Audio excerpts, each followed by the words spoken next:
இத்தனை நாள் 60 வண்டி 65 வண்டி வந்துக்கிட்டு இருந்துச்சு. இன்னைக்கு 80 வண்டி தக்காளி வந்திருக்குது.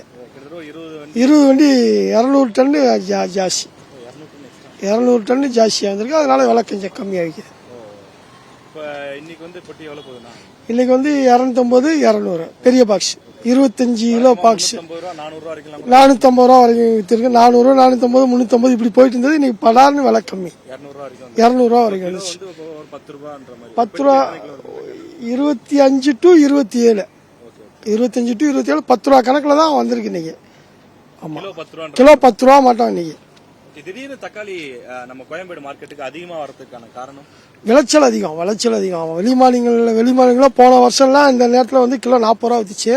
அதனால விவசாயி அதிகமான விவசாயம் பண்ணியிருக்காங்க. அதனால இந்த வாட்டி கொஞ்சம் விலை கம்மி தான் விற்கும். ரெண்டாவது மழை வேற கிடையாது. மழை பெஞ்சிச்சுனாக்கா உங்களுக்கு கொஞ்சம் வரவு கம்மியாகும். மழை பெய்யாதனால வரவு ஜாஸ்தியாக இருக்குது. நமக்கு தக்காளி கோயம்பேடு எங்கேருந்துலாம் வருது? ஆந்திரா கர்நாடகா தான். இன்னைக்கு தக்காளி வியாபாரம் நல்லா போகுது. இல்லை, ஞாயிற்றுக்கிழமைங்கிறதுனால இன்னைக்கு கொஞ்சம் டல்லு.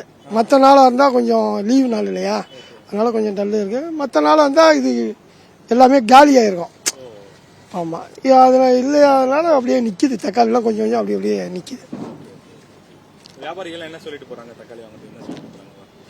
நேற்று வாங்கினவங்களாம் எல்லா வியாபாரியும் மனசு கொஞ்சம் கஷ்டப்பட்டு போறாங்க. இன்னைக்கு வாங்கினவங்க சந்தோஷமா போறாங்க. அப்படின்ட்டு போறாங்க. நேற்று வாங்கினவங்க மனசு கஷ்டம், விற்காம வச்சிருப்பாங்க, விலை டவுன் ஆகி போச்சு, எப்படி விற்கிறதுன்னு யோசனைகளும் இருப்பாங்க. இன்னைக்கு எடுத்துட்டு போறாங்க, சந்தோஷமா போவாங்க. செய்திகளை உடனுக்குடனும் துல்லியமாகவும் தெரிந்து கொள்ள சப்ஸ்கிரைப் பண்ணுங்க.